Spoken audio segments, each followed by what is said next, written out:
क्या आपने कभी सोचा है कि एक दिल सच में कब चुपचाप रुक सकता है? क्या यही वह घड़ी है जब जीवन और मौत के बीच की डोरी हर पल कमजोर होती जा रही है? क्या सर्जरी सिर्फ ऑपरेशन थिएटर की बात है या यह किसी की आखिरी उम्मीद है?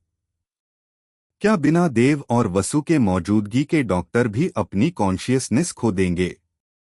क्या बड़े होने का मतलब सिर्फ उम्र बढ़ना है या जिम्मेदारी और डर का बोझ भी बढ़ जाता है?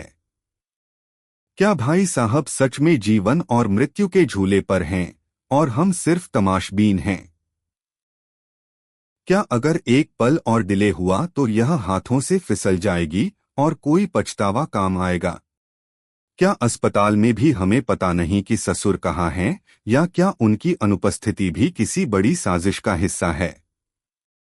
क्या काम खत्म होने के बाद भी हमारे छोटे छोटे सपने घर पहुंच पाएंगे या बस धूल में मिल जाएंगे? क्या मैडम को समझाना इतना आसान है या क्या शब्द भी हार मान जाएंगे? क्या आपने सोचा है कि वसुधा का यह ट्विस्ट हमारे दिलों को कैसे हिला देगा?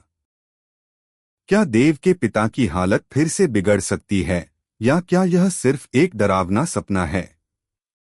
क्या एक और अटैक उनकी सांसें ही छीन लेगा या यह सिर्फ एक चेतावनी है? क्या डॉक्टर सच में कहते हैं कि सर्जरी तुरंत करनी होगी या क्या यह सिर्फ भावनाओं का खेल है? क्या अगर सर्जरी देर हुई तो उनका जीवन खतरे में है या क्या उम्मीदें हमेशा टूटती हैं?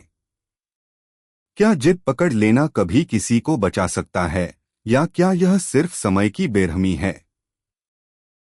क्या चंद्रिका का शौक सिर्फ चेहरे का भाव है या क्या उसकी आंखों में डर और सच्चाई दोनों झलक रहे हैं? क्या वसु को यह खबर मिलते ही दौड़ना स्वाभाविक था या क्या यह उसका दिल बोल रहा था? क्या हॉस्पिटल की सुरक्षा उसे रोक सकती है या क्या यह सिर्फ एक असफल कोशिश है जीवन से जुड़ने की? क्या वसु का दिल सच में टूट रहा है क्योंकि उसे अपने ससुर से मिलने नहीं दिया जा रहा? क्या यह रुकावट सिर्फ शारीरिक है या क्या समय भी उसे रोकने की कोशिश कर रहा है? क्या चंद्रिका इसे गलत मतलब निकाल लेगी या क्या हर कहानी का अपना ट्विस्ट होता है? क्या देव के पिता की सांसें सच में थम गई हैं या क्या यह बस एक नाटकीय क्षण है जिसे हम जी रहे हैं? क्या यह उनका आखिरी समय है या क्या जीवन ने एक और मौका देने की योजना बनाई है? क्या सच में हमें उनसे विदा लेनी होगी या क्या आप सोच सकते हैं कि हॉस्पिटल के ठंडे गलियारों में फैलती खामोशी अचानक किसी की किस्मत पर ताला क्यों लगाने लगती है? क्या हर कदम पर वसु का डर बढ़ता नहीं जा रहा, जैसे किसी ने उसके पैरों से जमीन ही खींच ली हो? क्या देव को अब भी पता नहीं कि उसके पिता की सांसें कब किसी अनजानी खाई के किनारे डगमगाने लगीं? क्या फोन के उस तरफ की चुप्पी देव के दिल को अंदर तक नहीं चीर देती, जैसे कोई अदृश्य हाथ उसकी उम्मीदों को मसल रहा हो? क्या वह रास्ता जिसे देव तेजी से पार कर रहा है वक्त की रफ्तार से मुकाबला कर पाएगा? क्या यह नहीं लगता कि हर सेकंड उनके जीवन से एक पूरा अध्याय छीन ले रहा है? क्या ससुर की गंभीर हालत का सच देव और वसु को एक दूसरे के करीब ला रहा है या क्या यह दर्द उन्हें और दूर खींच रहा है? क्या चंद्रिका के दिमाग में शक की आग अब और भड़कने वाली है, जैसे कोई तूफान अपनी दिशा खो चुका हो? क्या वह वसु को देखकर अपने ही डर की परछाइयों से लड़ पाएगी या क्या वह हर कदम पर गलत निष्कर्ष ही निकालती रहेगी? क्या डॉक्टरों की आंखों में झलकता तनाव यह नहीं बताता कि हालात उनके भी हाथ से निकलते जा रहे हैं? क्या सर्जरी में हो रही देरी सिर्फ परिवार की भावनाओं का परिणाम है या क्या यह किसी बड़े हादसे का संकेत है? क्या देव के पिता के मॉनिटर पर गिरती हर बीप यह नहीं कहती कि समय अब दया नहीं दिखाने वाला?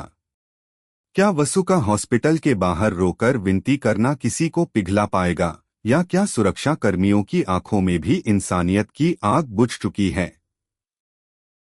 क्या देव के कदमों की आवाज अस्पताल की दीवारों में गूंजते हुए भी किसी को उम्मीद दिला पाएगी? क्या भागकर अंदर आते हुए देव के चेहरे पर उभरती घबराहट बताती नहीं कि वक्त उससे तेज भाग रहा है? क्या यह सोचकर आपकी भी रूह नहीं कांपती कि वह पल कितना डरावना होगा जब देव को यह बताया जाएगा कि उसके पिता की सांसें कब से टूट रही हैं? क्या चंद्रिका अपनी भावनाओं को संभाल पाएगी जब देव और वसु एक साथ कमरे की ओर दौड़ेंगे? क्या उनका एक साथ पहुंचना पुराने घाव फिर से खोल देगा, या क्या यह मोड़ उन्हें फिर से जोड़ देगा? क्या वार्ड का बंद दरवाजा उन दोनों के दिलों की धड़कनें रोक नहीं देगा, जैसे दुनिया अचानक थम गई हो? क्या डॉक्टर बाहर आकर जो सच बताएंगे वह सबके दिल पर बिजली नहीं गिरा देगा? क्या यह संभव है